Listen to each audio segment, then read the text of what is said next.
This week, the Byron Nelson, and they have only been playing at this golf course for the third year, so keep that in mind. That's real Mm-hmm. important to remember. It's only year 3 for TPC Craig Ranch. And how about this? South Koreans have won the last 3. And of course, KH Lee has won both of them at TPC Craig Ranch. But Sung Kang won in 2020 at the other golf course. 13 of the last 22 winners have been international players in this specific event.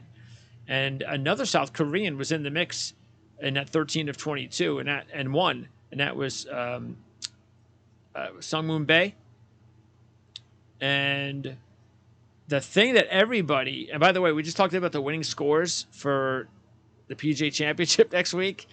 Well, you couldn't get more opposite for this week. 26 under par and 25 under par the last 2 years were the winning scores.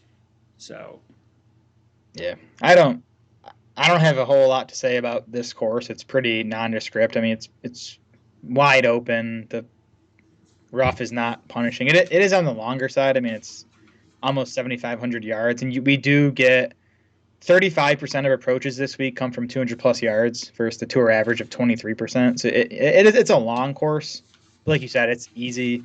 It's probably going to come down to whoever gets a hot putter. That's kind of what these birdie fest tournaments turn into. So and that makes it tough to handicap, honestly. Now, the big story this week is going to be their redesign of the 17th hole. And they're calling it Ranch 17.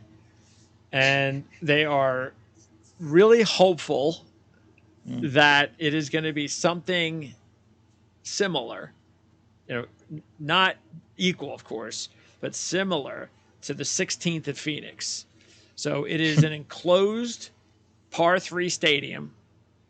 And I think they added, I forget what the percentage they added, but they added a good percentage of seats and not just corporate. Because I think that was what they did. That was an issue, is that they corporatized the seating for that. And you're not going to get those people to go crazy. So they've added the seating, and now it's more for the fans. So that will be interesting to see, especially if Scotty Scheffler is in a big, matchup with someone on Saturday or Sunday. But it's something that at least they needed something. Let's just put it that way. Yeah, we'll see. I don't know. That seems to me like that something that only works in one spot. If all these courses start to try to do that, it's going to kind of lose its luster. But I don't know. I know the Byron Nelson has to do. I got to do something. To attract some attention to. I saw just before we came on that they turned one of the holes on this course that played as a par 5 the last 2 years into a par 4, and they shrunk it by like 20 or 30 yards. So now instead of like a easy par 5, it's a longer par 4. Okay. I mean, I don't think that really impacts who we should be betting, but so it's going to be a par 71 now, a bit shorter than it has been the past 2 years. Okay, so let's before we get going, I'm going to throw the stats up. Of course, Slop wouldn't be happy if I didn't put these up here. Right. My man Slop. So here are the stats. Jared is going with, of course, the top 10 course history. Last 2 years, that's all we care about. And boy, what a big surprise. KH Lee is on top. And the top 10 easy scoring conditions the last 2 years. And you see there, Tom Kim is up top. We also have names like Harry Hall and Davis Thompson. And your boy, Aaron Wise. Hey, I'm happy he's back. Yeah. He took I think it was like a 2-month layoff for mental health. So happy Wise is back. So yeah, you can see the names up there. I also jotted down, there were 3 names that stood out to me, top end guys that are not as good as you'd expect on easy courses. So, these are top 10 guys in this field that aren't top 10 on easy courses. Terrell Hatton is not very good on easy courses, relatively speaking. Hideki Matsuyama, not too good on easy scoring conditions, and also Adam Scott. Those are really 3 guys who, still at the top of the field, but generally they're better the tougher the golf course is. And that makes sense.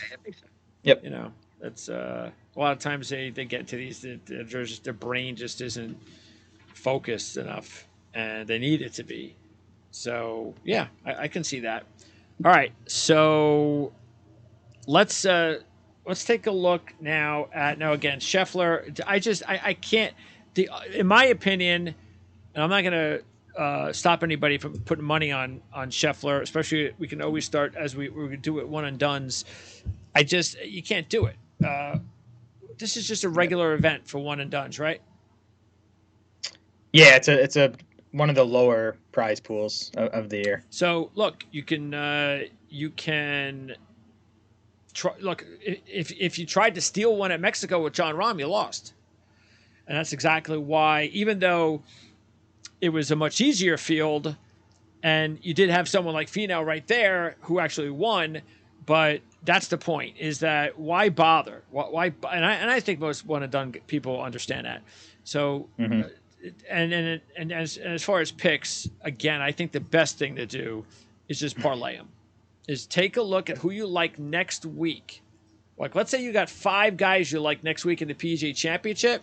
Parlay in with Scotty Scheffler this week. That's what I would do. So, again, if you like Scheffler this week and you have your list for next week.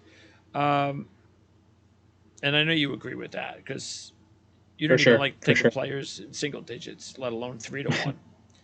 Exactly. I completely understand. Yeah. With Scheffler, it's the fact that next week's a major, and just again, this course just creates more variance, I think, and it's the best player is less likely to win here than he is at a tougher golf course where the ball striking stuff is more important than the putting. Now here's an example: Scotty Scheffler last year, the week before major, miscut 18. 15. And this year, excuse me, before the PGA Championship, and this year, or if that was the 3 in the majors, the last year, 2021, 12th, 47th, and 54th. So he hasn't had a top 10. And it just shows you that, not everybody's like that, but Scheffler just seems to be one of those guys who is not really worried about what he does, even though it's Texas. He played well. Nobody's saying he can't play well. He was 19 under par, but you needed to be 26 under par. So, anyway, he does have 12 straight top 15s, which is probably what he'll do. Yep. Okay. It's not good for one and done. No, it's not. It's irrelevant. So let's talk about the next group of guys, including Tyrrell Hatton. Oh, by the way, I'm going to throw the picks in. The picks ticker. There is the picks ticker. You can see Jared's crazy picks. And I'm not going to talk about his picks for a bit, but we can talk about mine because I'm going to start with Tyrrell Hatton. So there's Hatton, my top pick, and I'm just going to go with him. And I figured I'm taking the chance just because of the fact that his trend is still continuing, and I'm not going to not take him after taking him last week and then have him win this week. It's just I feel like an idiot. So he's definitely one of the best players in the field, and he's got the odds for a reason. I'm not worried about him being the second choice. He can handle that. So yeah, look, he's never played here, like you said. Maybe he's one of these guys that's not good. He's worried about the major next week, but I just have to take him. And just because, again, part of the reason is I just like the way he's trending. Yeah, he's playing awesome. I mean, there was a little stretch there, miscut at Valero, 34th at the Masters, but before that, second at the Players, 4th at API. Last week, 3rd at Wells Fargo. Last week was his best tee to green performance since the middle of 2021. Wow. So he's definitely playing well, and yeah, I think he to me he's clearly the second best player in this field, and not very often you can say that about Hatton. So it's definitely a good spot for him to pick up. What would be his second PGA Tour win? Correct. The question though, and Hatton's this is a different breed we're talking about with one and done. Is do you take Hatton? I say yes. I think if you like him, I think you might want to take the chance. But then again, if you already have something later on, with another event that you know what, I think you can win uh, the Open Championship, or I think he could do Yeah. fine. Wait for that, but he's kind of at a really good. Almost has he peaked? Maybe he has last week. Maybe that was a peak. But you know what I'm saying? Because you gave us stats that's Yeah. awesome, and he's trending perfectly, and he's playing an easy golf course that and the field isn't all that tough. You would think that this would be a good spot for one and done. Yeah, I think it is. I mean, Hatton's good. I don't think you need to save him for a major or a designated event. Now, the Florida swing was probably the time to use Hatton because he always plays well in Florida. But if you haven't used him, man, I do think this is a good spot for it because, again, this is probably the only time all year that he's going to be the second favorite in a tournament. So it makes sense. Okay, and then taking a look at let's see, for one and done, I would probably, I wonder how much Tom Kim, and I don't even know, who knows, maybe the South Korean thing might impact people. Mm-hmm. But the problem with me with taking Tom Kim in a one and done situation is he hasn't done anything so far. He has no top fives this year. He was 17th last year at minus 18, which is not bad. But that would be the only thing. But then again, you know what? Where else are you going to take Tom Kim? So, Right. What do you think? Yeah, and I do like we mentioned that he's the best in this field on easy courses over the last 2 years. Kim's another guy just can't putt. The ball striking numbers are awesome. He's lost strokes putting in 5 straight measured events now. So yeah, I'm curious to know how popular he will be. If Kim's like flying under the radar, no one's going to pick him. I think he makes sense here for sure. What about Cage Lee? Now, here's the thing with Cage Lee, just to let everybody know what he's dealing with, and it's not good. And that is the fact that only a certain group of players have ever three-peated. Seven of the I think not, seven of the, I think there's 10 maybe, but anyway, 7 of the previous 9 men to three-peat are World Golf Hall of Famers Tiger Woods, Jack Nicklaus, Arnold Palmer, Billy Casper, Tom Watson, Johnny Miller, and Gene Littler. And they are the Hall of Famers who have three-peated since World War II. Steve Stricker is the most recent to achieve back-to-back-to-back wins.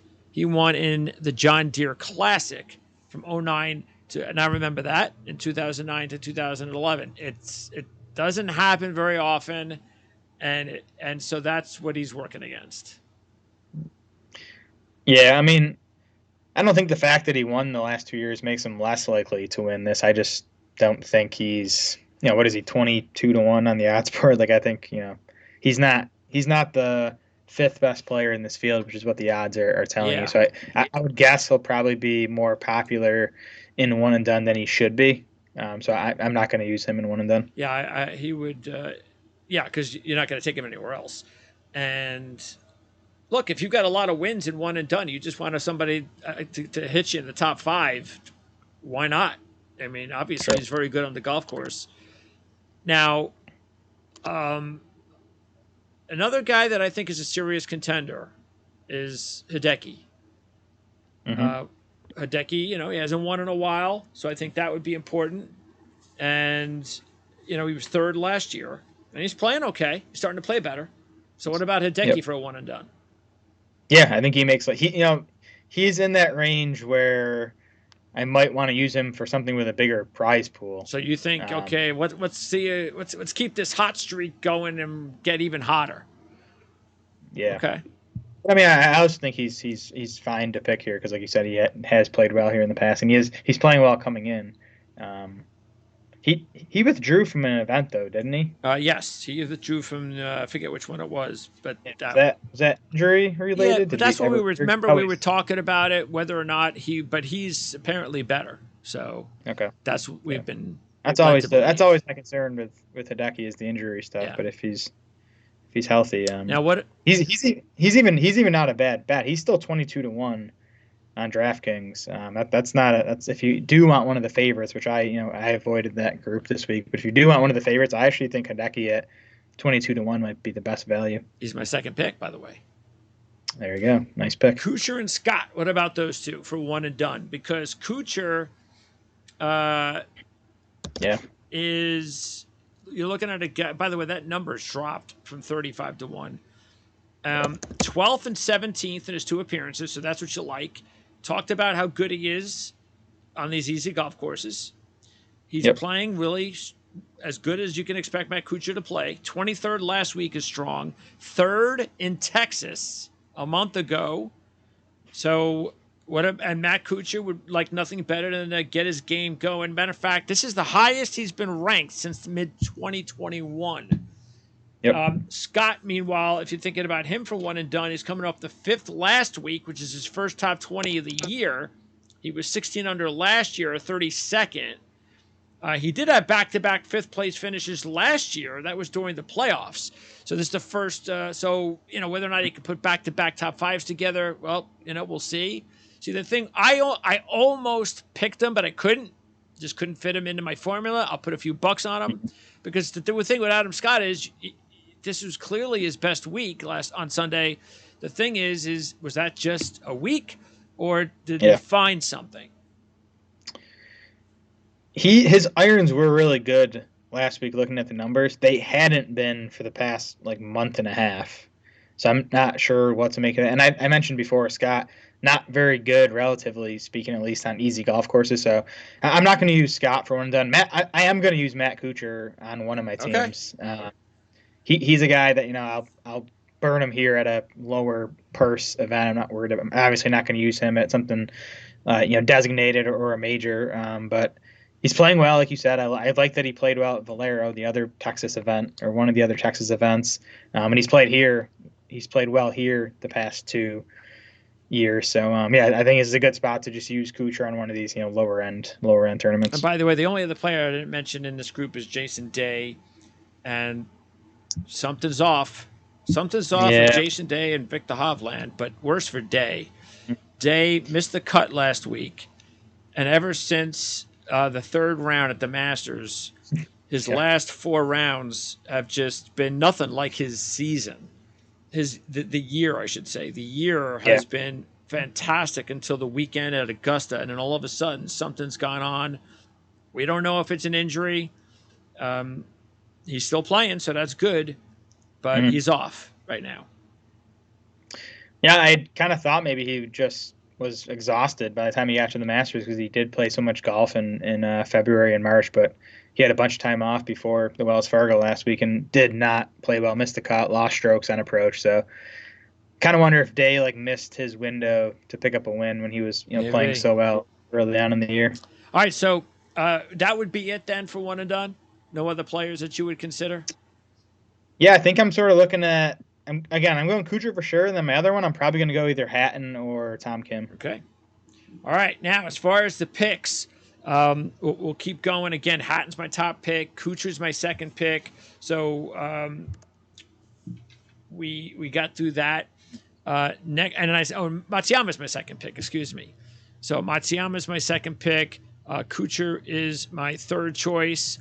So those are going pretty quickly on my end.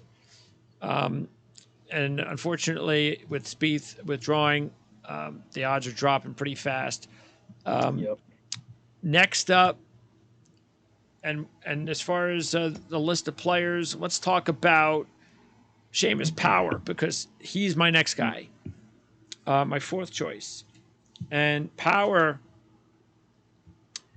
I think he'd be an interesting out of left field one and done, to tell you the truth. Not the worst idea if you're looking for a sleeper. But Power, very solid here in his 2 years. 17th and 9th, both 18 under par. 18th last week, so maybe that's a sign. 18, 18, 18. And maybe he'll win on 18 on Sunday. The 18th last week was his first top 20 since February. And he fits your model. So what about Seamus Power? Yeah, I was looking at 3 guys under 50 to 1 to Tom Hoagie, Siwoo Kim, and then Seamus Power were the three I was considering. I ended up going with Hoagie. We can talk about him next. But yeah, I like that Power again. The numbers we looked at, ninth in this field in course history at this course, and then second in this field on easy golf courses. The downside is, yeah, he didn't play well for March and April. No. He was bad. But then last week he gained across the board, off the tee, approach, around the green, and putting. He gained in all four categories. So if that was the start of a turnaround, this looks like a good course for him to kind of keep that rolling. So not a bad wild card for one and done as well. Have no idea why Taylor Montgomery is 35-1 in this group. I mean, please stop with the. He was hot last year, and we talked about it too. I believe in the beginning of the season about a player like this is just. When is that streak going to end? And he's too young. I mean, he'll be fine. He's going to have a great career, but it's just too early. His game is not there. And Siwoo Kim is also 35-1. So, and Siwoo Kim, I don't think he's played this event yet. So, yeah. Siwoo I was just considering because I think at the time he was 40-1 before Spieth withdrew. And he's a guy that's won more often than most of these other guys. He knows, at 40-1. So that's why it was just a numbers play on him. And then Montgomery, I remember talking about him. I think it was on our draft show at the start of the year, and I actually picked him for my team. But I just remember looking through his numbers and he hits it far and he's okay off the tee, and he putts really well, but his approach game is horrible. And it's tough to be consistent on the PGA Tour with a bad approach game. So until he at least kind of gets like tour average on approach, I think it's going to be tough for him to at least consistently compete.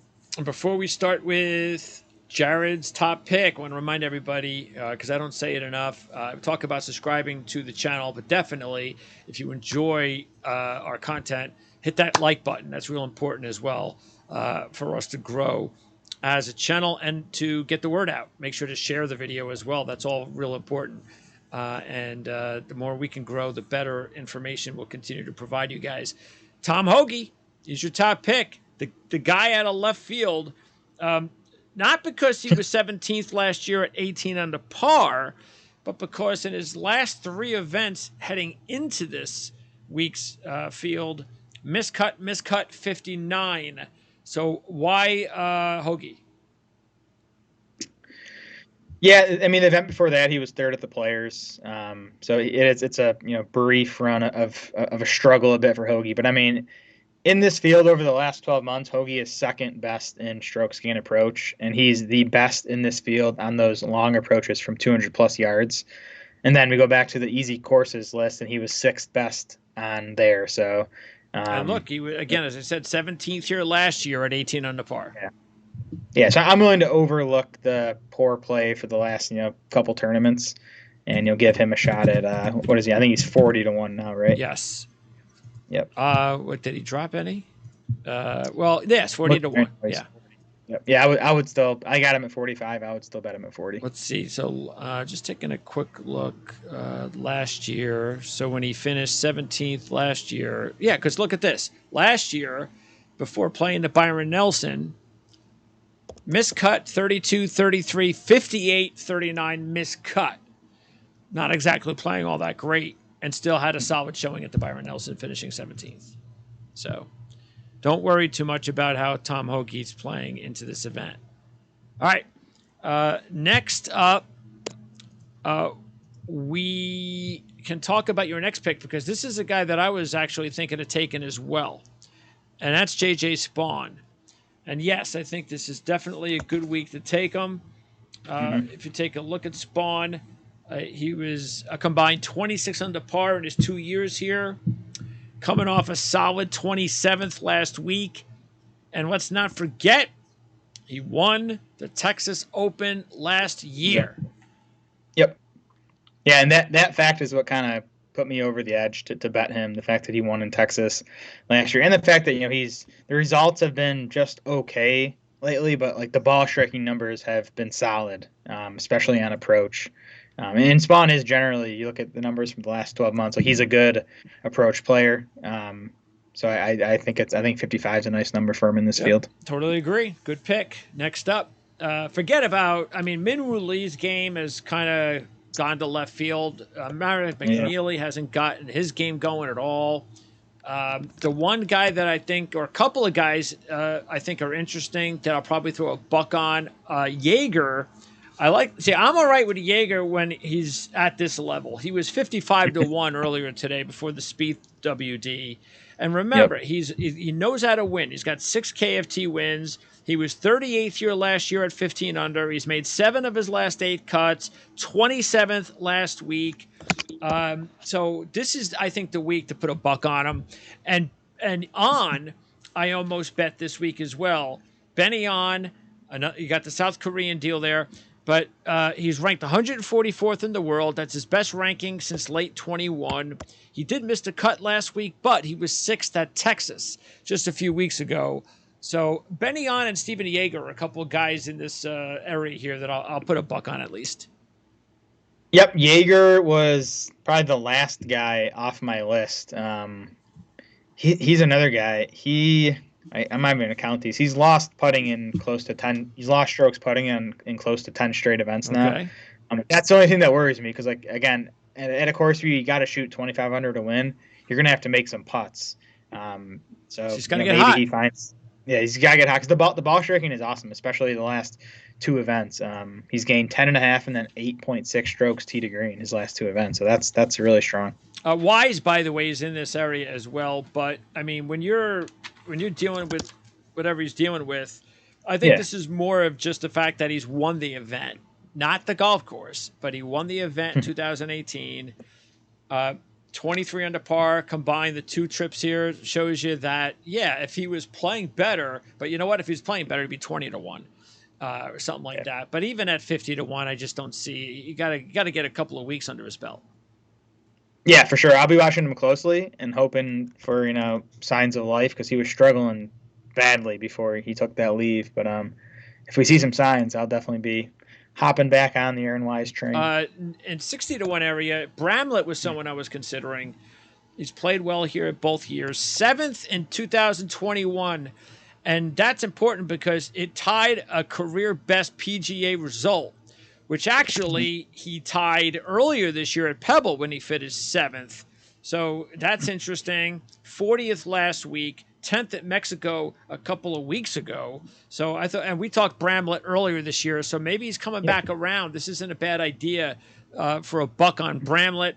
And Brandon Wu is now 60-1, and Wu was 13 under par last year. 3rd in Mexico a couple of weeks ago. Don't forget earlier this year he was 2nd at Pebble. Those are a couple of guys that I would also think about maybe putting a buck on. Yep, I looked at both those guys this morning when I was going through everything. I mean, Bramlett is 2nd in this field in driving distance. And again, that does matter here. It's a long, wide open golf course. Bramlett's another guy, he's a bad putter. So it's like, can he make enough birdie putts to actually keep up and, get into the 25 under area. And then, Brandon Wu, his game is tough to figure out, like watching him and looking through the numbers. Like he'll do something good one week, but then struggle in another facet. And then the next week it'll be like flipped around. So like he's shown the ability to be good off the tee, to be good on approach, to be a good putter. He just hasn't put all that together one week yet. But like I think it's there for him. So he's a young guy who I do think is going to win kind of soon at this point. By the way, Scott Stallings is also someone to keep an eye on, just because he's a horse of the course guy. That's it. He doesn't have a top 10 this year. We were kind of thinking, well, and look, he's at least at times making more cuts now than he had in previous years, where he was just really cold and then okay for an event or two. So he's still all right, but still no top 10s this year. 25th last year, 3rd in 2021. So he's a combined 38 under par in 2 years here. A horse of the course guy that would not be surprised to see Scott Stallings also in contention this week, because that's the type of player he is. Yep, agreed. All right, now comes your which choice is this? Your 2nd or your 3rd? This is my 3rd. Your 3rd. Alex Smalley. Let's throw Alex Smalley in there. And Smalley, first time playing here, but he's coming off a very solid. Well, last 4, he had a run of missed cuts, which was not good. But then last week on Sunday has a strong week at Wells Fargo, finishing 18th. Why particularly? I mean, that 1 week you needed at least to even think about him. But what else? Yep. What else you like him about this week? Yeah, I mean, he's a young player that back in the fall was really hot, right? He came 11th in Bermuda, 4th at the Houston Open, 5th at the RSM, and then kind of got off to a slow start. Once the calendar flipped to 2023. But I like what I saw from him at Wells Fargo last week. Gained 4.3 strokes on approach. Even over the last 12 months in this field, he's the 10th best player on approach. So he's done that well. He's good on those long approaches. He's 33rd in this field, and he's just a young player. I think is gonna win on the PGA Tour. So getting him at 75-1 in this field feels pretty good. Yeah, I think you took him earlier this year too, I believe. Yeah, I've bet him once or twice. Yeah. All right, and then your next pick was actually somebody that I was considering as well for my first time, and that's Sam Stevens. 47th last week, so nothing great, but second at Texas, also third at Punta Cana. He did that back-to-back, so he's starting to, find himself here, and this is a much easier field than Wells Fargo.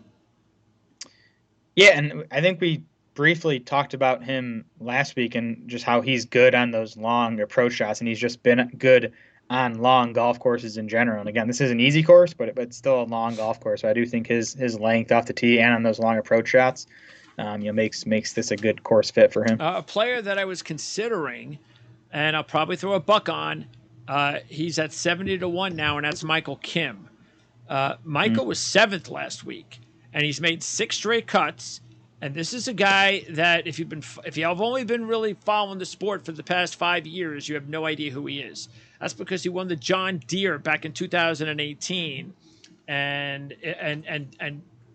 he's now up to 199th. That's his ranking. If you look at it,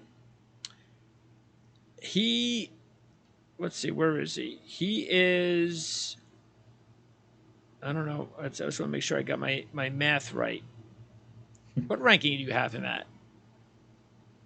I don't have that. I'll put that up up in front of me. So he had the win at John Deere, and that was 2018. But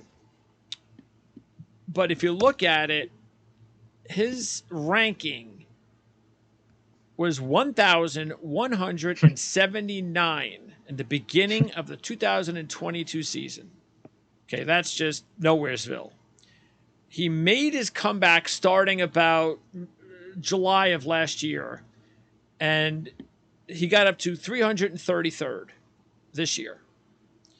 Then from 1,179 last year to 333 to begin the year, he had the 7th place finish last week, and that actually is considered his best result since the win at the John Deere back in 2018. Wow. So, again, I think he's 100. Is he still 119th? 109th, I think. Let me see what he is. So, Michael OWGR had him at like 157. Is that what he is? Anyway, bottom line is that this is a guy that you need to start keep an eye on him now. He's 157th in the world, and after the 7th place finish last week, it could be a sign that he's somebody that because he's won on the tour before. I just felt that it's probably asking way too much for him to quickly do it back to back. That's why I kind of stood away from him on my picks. But I could probably throw a buck on him.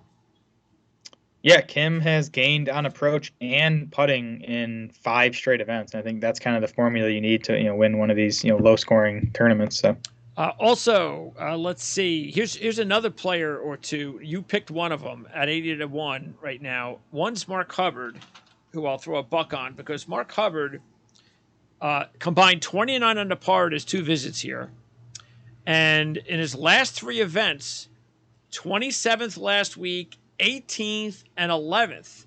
The 11th was at the RBC. So that's as good as Mark Hubbard can play. I mean, he's dialed in right now, 80-1, knows how to play the golf course. And you took a player at 80-1 that I actually was considering too, and that's Eric Cole. Cole missed a cut last week, but he's coming off the two best. I mean, his fifth at Mexico and his second at Honda this year are as Yeah. good as he's had in his career. He's ranked 133rd in the world, and that's by far the best he's ever been. Last year, he ranked 384th, and at that point, that was the best year end. So he's definitely somebody that is starting to climb the ladder. Yeah, I mean, I thought he was going to win Honda. He probably should have won Honda. So, and like you said, fifth at the Mexico Open, 2 starts back. So it wasn't just like a one-time flash in the pan with Cole. He's been in the mix twice now. So again, just in a field like this, I think getting him at 90-1 or whatever he is now is a solid number for Cole. And by the way, you're the other. Speaking of 90-1, one of your long shots, Dylan Wu, missed a cut here last year, which is real. I mean, to miss the cut and go three over par on this golf course, you got to be playing really bad. But this is the other Wu that you're going to go with. Explain why Dylan Wu is one of your long shots. Yeah, he just popped in a lot of the things I looked at this week, and you look at the ball striking stuff for him. So I mean, again, the results have been solid too. 21st at Wells Fargo, 15th at the Mexico Open, 39th at Valero, 16th at Punta Cana in his last 4, and he's done it how we want to see guys doing it. He's gained on approach in all those starts. He even had a nice putting week last week. So I do think he's the type of player that can go low in these easy scoring conditions. All right. And then my long shot was actually, I was thinking of putting both in, and one of them I didn't put in was Jimmy Walker. But I'll put a buck on Jimmy Walker at 110-1 because he's, we've been talking about him. He just keeps playing well. And now this is a field that he could play even better. So if you look at Jimmy Walker, right now, I think he's on a run of, I think it's 4 straight top 25s. Let's see. Yes, 4 straight top 25s and 2 top 15s. He was 14th last week at Wells Fargo. That's pretty impressive. So Jimmy Walker, this is like a home state kind of deal for him too. We went to Baylor and all that. And the player I did pick, and I thought you were going to take him because I know you're a Nate Lashley guy. But I put Nate Lashley as my official long shot, and I figured why not? Lashley, 17th last year at 18 under par, and in his last 3 events, 27th, 39th, 31st. That's as good as you've seen from Nate Lashley in a spell like that. Yeah. And I think that's a perfect time to take him in a field like this. Yeah, I think I bet him at the Mexico Open. If not, we definitely talked about him, and we talked about him because he is good on those long approach shots. He is 11th best in this field on proximity from 200 plus yards, which again, you're going to see a lot of those shots this week. So I do think it's a good spot for Lashley. Another player I was considering was the English rookie Hall. He's starting to play better. 10th at Mexico, 28th, 13th. So that was, and they had the miscut last week though. And we could also talk about your big long shot. And we've been talking about him the last few weeks, so maybe he's on your mind, and that is Mr. Smotherman. So Mr. Smotherman missed a cut last week, but he was 5th at Mexico and a solid 25th at 17 under par on this course last year at 180-1. Right, yeah. Smotherman's a young golfer that I was betting quite a bit last year when he was playing some good golf, and he got off to a really bad start this year. But that 5th at the Mexico Open kind of definitely got him back on my radar. He gained 6.3 shots on approach there, and he's a long hitter, so I think this is the type of event you kind of want to use him at. So 180-1. I don't want to miss Smotherman's win if it comes this week. Yeah, especially with a number like that. Why not? Yep. Buck, it's all you need.